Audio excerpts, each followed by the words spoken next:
So, in that sense, digital transformation is currently overrated because there are all these structural problems that we haven't begun to address. Things like digital literacy. How do you communicate online? How do you tell what is fake news and what is not?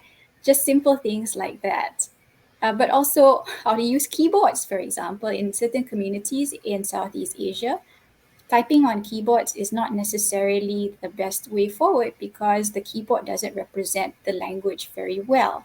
And so this goes again to some of the systems and structures underpinning technology. A lot of it is imported from Silicon Valley, from Shenzhen, or from other parts of the world. Sure, we have unicorns in Southeast Asia, we have Grab, we have Gojek, Tokopedia, and all that. But by and large, Southeast Asians have mainly been consumers and rule takers, is the word that some people use, of technology in general.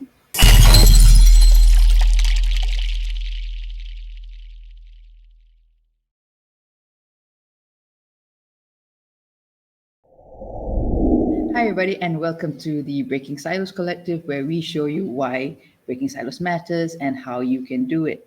My name is Sophia, and today I have with me Elina Noor from the Asia Society Policy Institute, and she'll be talking about her new podcast that she's hosting called Between the Binary, Tech, and the Global South. Now, Elina and I go back to our days in the Southeast Asian think tank circuit. Elina used to be in ISIS Malaysia. I was in the Rajaratnam School of International Studies in Singapore. And currently she's serving as Director for Political Security Affairs, and she's also Deputy Director at the Washington, D.C. office of the Asia Society Policy Institute. Elina's Malaysian, and her work focuses on security developments in Southeast Asia, global governance, and tech, as well as preventing violent extremism. So I'm very happy to have Elina here today to tell us more about her podcast, because it's clearly the theme of the podcast is breaking silos. Elina, thanks for coming on the show. Maybe we can start by you telling the audience a bit more about yourself and how did you go from having a law degree to this interest in tech? Yeah, I'm so pleased to be on screen with you again, Sophia, like after so long. Yeah. So thank you for having me. How did I go from law to where I am now? I My specialization in law when I was studying was in international law and specifically laws of war. I failed at getting my dream job at the UN, but I had been thinking about the application of international law the whole time when I was in think tanks. And then the internet happened, and everybody started talking about cyberspace and how what a wild, wild west it was when it first appeared, and how was everything going to be governed, what the rules going to be like. And so I started thinking about whether international law would apply in cyberspace or not. And that's how I got into cyber and governance frameworks surrounding cyberspace. So I've been working in that area for about 10 plus years now, maybe even 15, dating myself here. But then I also started being interested in more than just cyberspace and thinking about some of the emerging technologies like AI and what that means for our societies in Southeast Asia, which are so diverse. Thinking about representation and whether we will thrive or be subservient to the current system that, as we all know, is very unequal and inequitable. So those big questions, have really got me a little more interested and focused in my work in tech. So just moving from law to the application of law to cyberspace, and now thinking about wider issues of social justice and equity in tech in general. Right, right. I mean, it's the security space is a very male dominated arena, and you can basically count the number of women in it. So I mean, and you're specifically in cybersecurity and also, traditional security. What's it been like for you being in this male dominated space? And, this is a particularly good question to ask since it's International Women's Day a few days ago. So yeah. Yes. And that's how we got to know each other, right? Being in the same spaces, being one of the few women in this male dominated space. For me, I think, I don't know if it was just naivety when I was young or just pure ignorance, or the fact that I had a supportive environment when I started out in my career in Malaysia. I never really was very conscious about being one of the only few females in the security domain in Southeast Asia, in Malaysia in particular. I think that consciousness was there in the back of my mind, but I never really allowed it to dominate my thinking. And it only really stood out to me, for example, when I was going into a briefing and I was the briefer into a room full of military men in uniform, and then it really struck me. But other than that, I think partly because uh, of this supportive work environment that I have, but also potentially just me not really taking to heart the visibility of myself and my presence being one of the only few women. Again, this goes back to probably my ignorance or naivety. I think that really helped early on in my career, and established a bit of confidence that I probably needed at the time as well. Right, right, yeah. I mean, I definitely agree about this supportive system. I think somehow in that that circuit that we were in, our seniors were always very supportive in sort of nurturing the younger Southeast Asians scholars to do what they're doing. Right. So yeah, very very true about supportive system. Let's talk a bit more about tech. I mean, especially let's talk about digital transformation. It's a term that gets tossed around a lot these days. But I mean, I personally think there's a lot of challenges that come with digital transformation. I mean, some people don't even know what it means. They just think it's a tech system, but there's actually a lot more that goes into it, and I think some of your work you've highlighted this on the gaps and the weaknesses that come with digital transformation. Maybe we could start with saying like, what is digital transformation to you? And do you think the current trends around digital transformation are overrated? Yeah, that's a really good question. And digital transformation has been interpreted differently in different countries, right? And it's usually at the government level that this is talked about. And there are policies and plans and strategies that go with this whole notion of digital transformation. And our region, Southeast Asia, is just a buzz with all the tech related acronyms, right? IoT, for IR, AI. Nobody speaks in full sentences anymore because we're so enamored by the buzz of tech. But I think you're right to ask the question, like, what does it really mean? What does it mean to the 97% of MSMEs that form the backbone of the economy in Southeast Asia? Is it just migrating their business onto an online platform where they can sell whatever it is that they've been selling offline?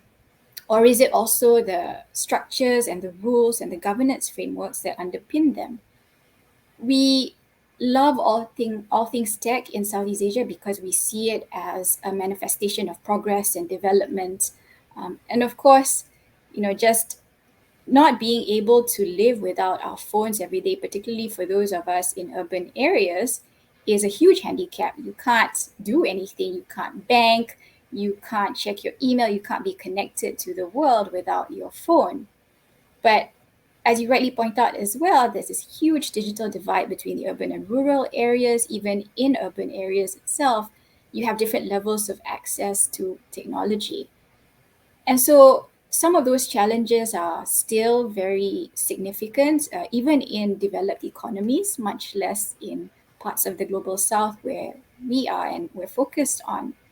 So, in that sense, digital transformation is currently overrated because there are all these structural problems that we haven't begun to address. Things like digital literacy. How do you communicate online? How do you tell what is fake news and what is not? Just simple things like that. But also how to use keyboards, for example, in certain communities in Southeast Asia typing on keyboards is not necessarily the best way forward because the keyboard doesn't represent the language very well. And so this goes again to some of the systems and structures underpinning technology. A lot of it is imported from Silicon Valley, from Shenzhen, or from other parts of the world. Sure, we have unicorns in Southeast Asia, we have Grab, we have Gojek, Tokopedia, and all that.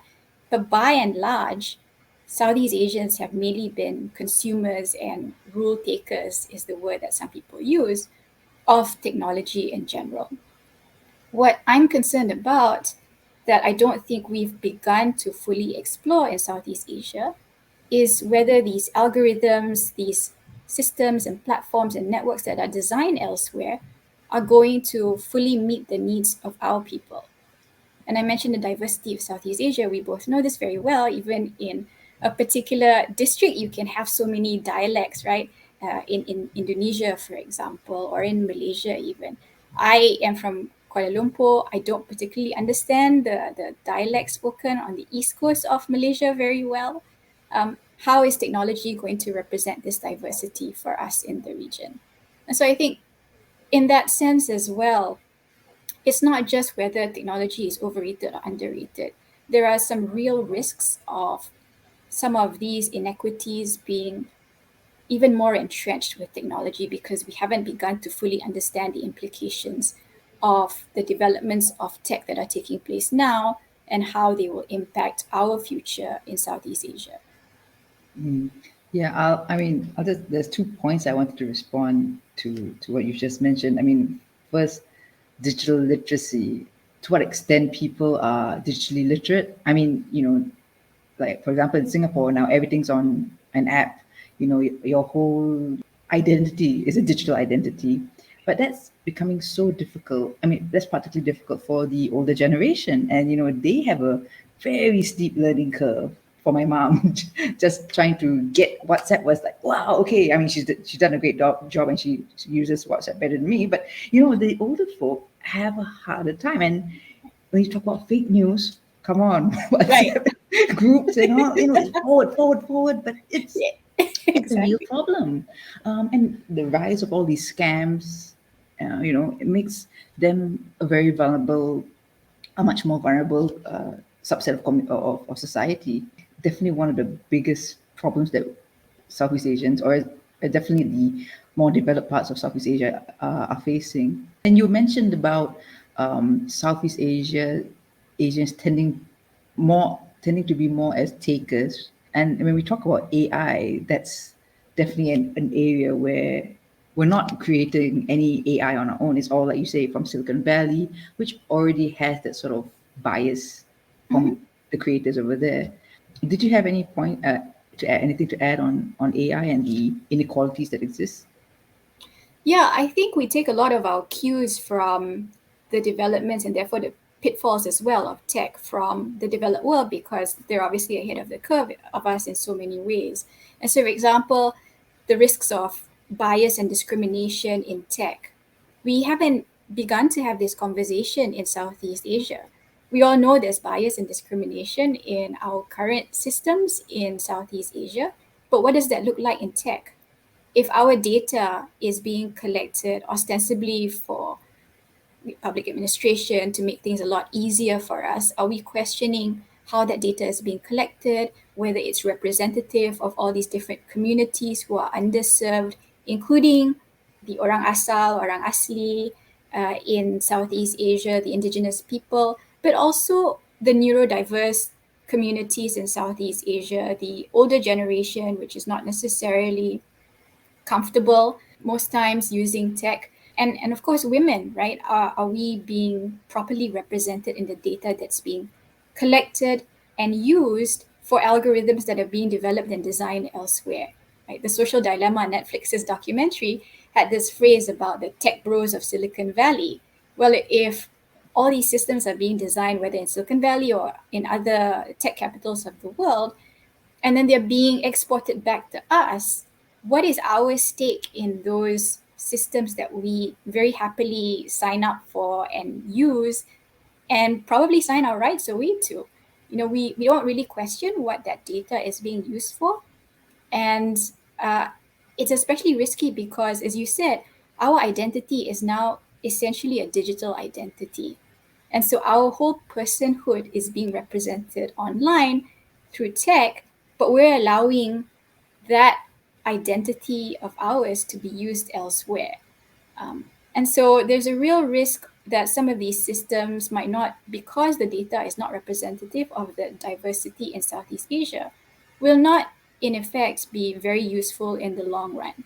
In the health sector, for example, are diagnoses being properly processed by AI algorithms if they are not, representative of, say, brown women in Malaysia? Like, where is this data coming from to, for example, calculate the propensity or the probability of women getting breast cancer, for example? We don't know what the calculations are. We don't know what the data forming the basis of those calculations are. So these are some of the questions I think we should be asking more carefully in the region. Yeah, yeah.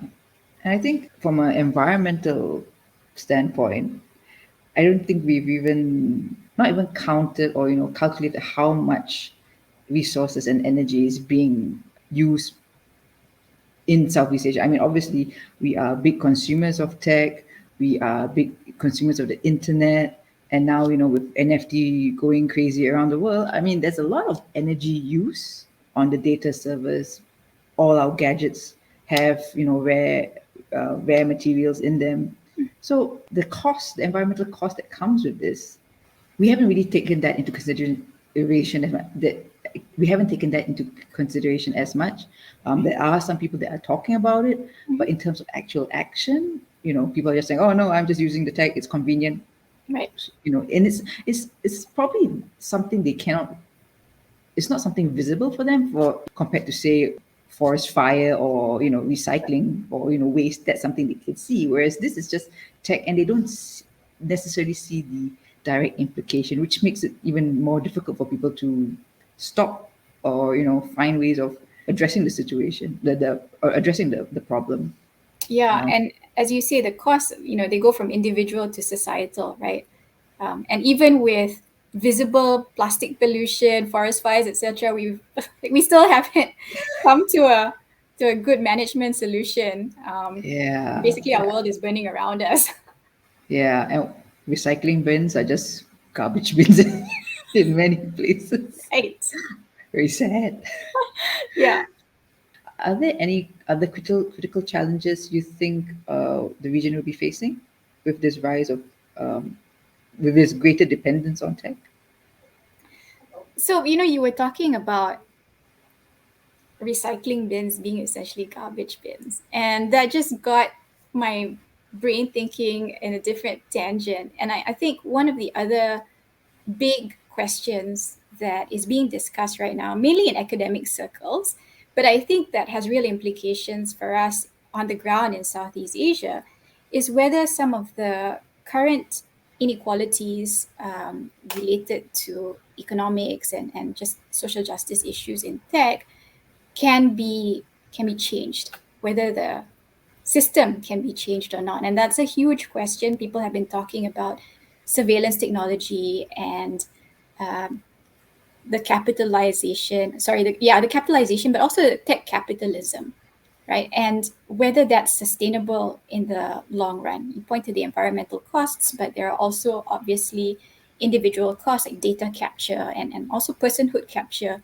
to advance what we think is development.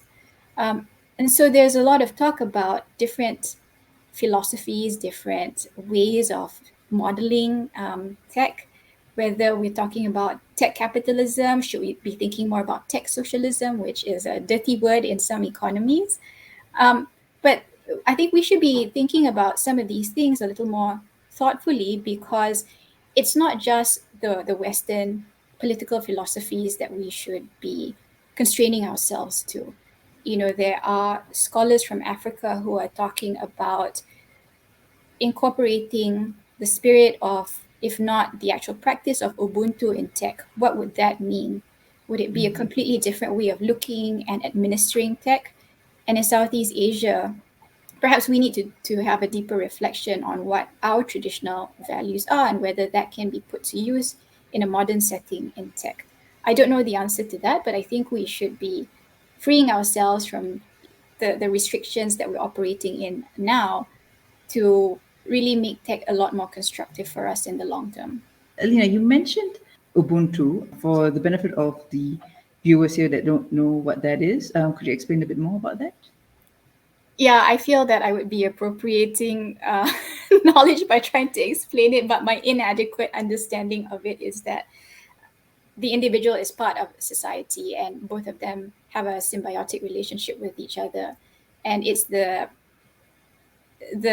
explanation is I am because you are, right? And so it's not an individualistic, selfish philosophy of only profiting the individual, but it's also the individual thrives because the community allows it to, and therefore the individual feeds back to the community and helps it thrive.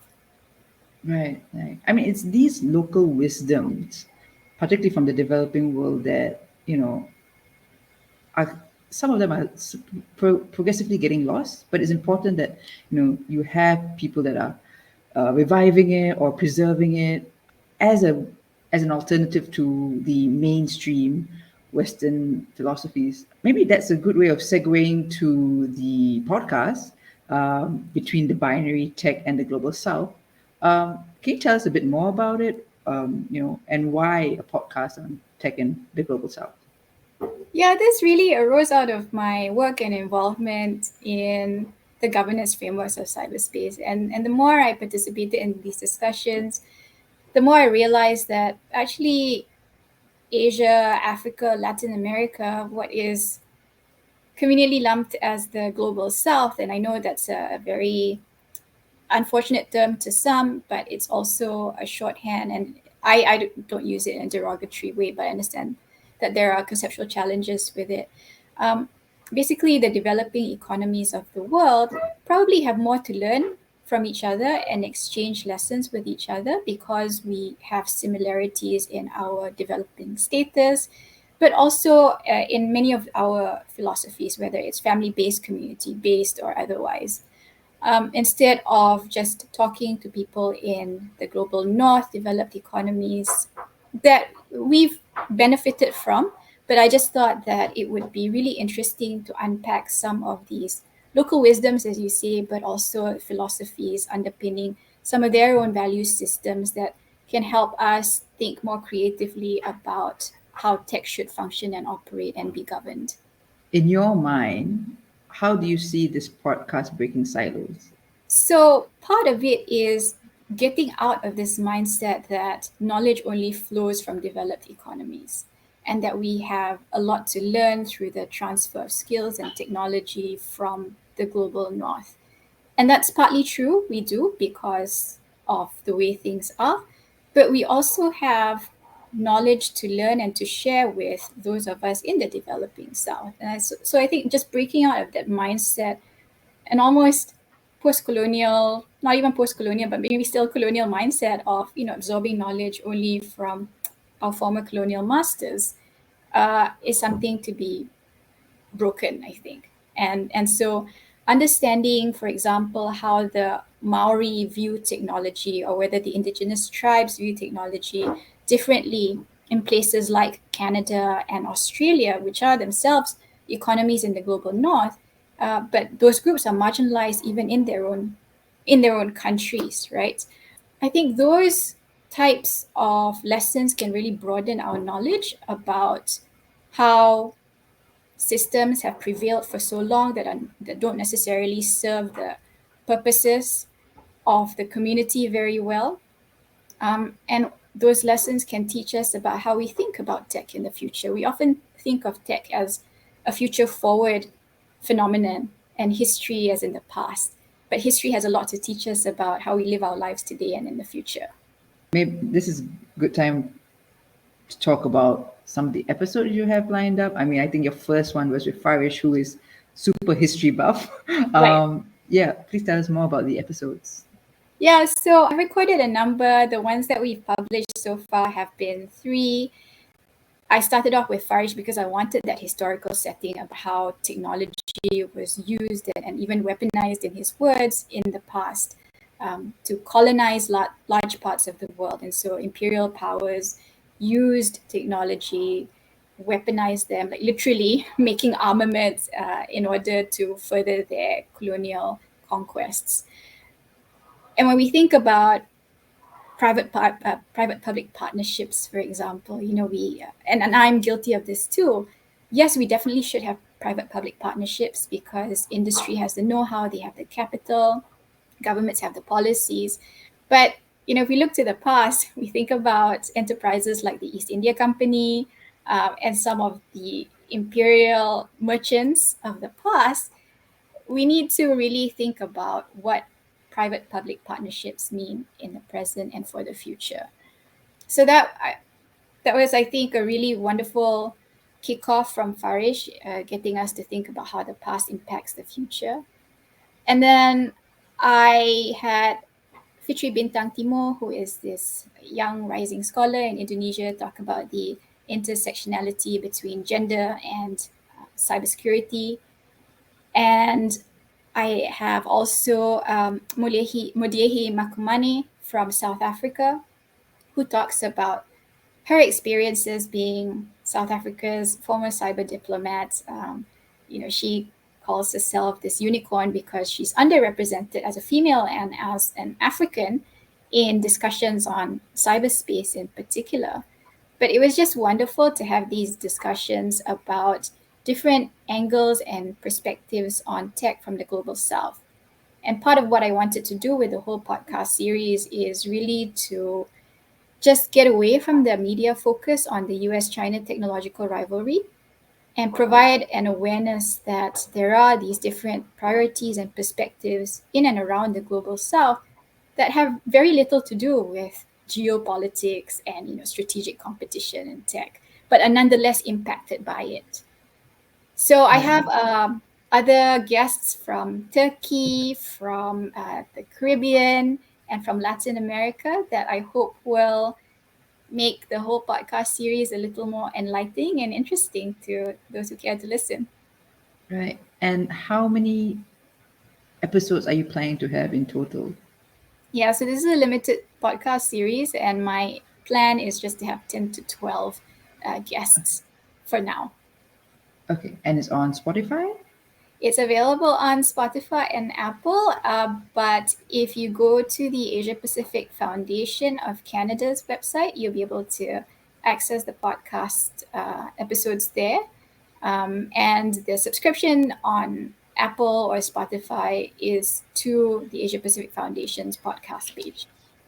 Okay. And I'll leave links to those websites in the description below. So check it out, folks.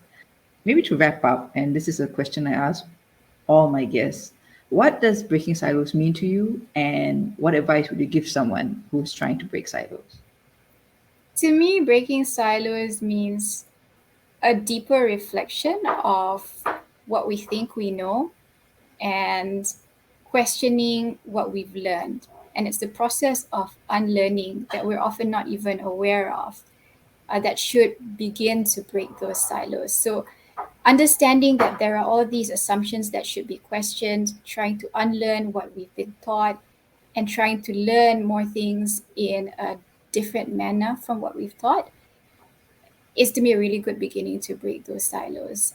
And for me, at my age, at my advanced age, I'm only now beginning to understand the importance of breaking silos. And I wish I had become more aware of this much earlier. And I think part of our failure in the education system is just imposing one track of thinking, memorizing usually, and not really encouraging constructive critical thought, but questioning also kind of the Western frameworks that you and I have become so used to, really trying to understand what it means to be Southeast Asian, what our historical and traditional principles and approaches have been in order to make a mark for ourselves in the future.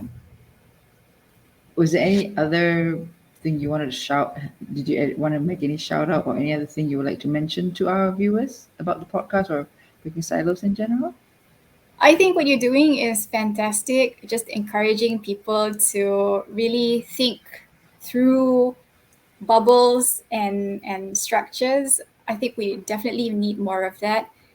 For myself, working in the tech space, it's often very siloed, as most industries are.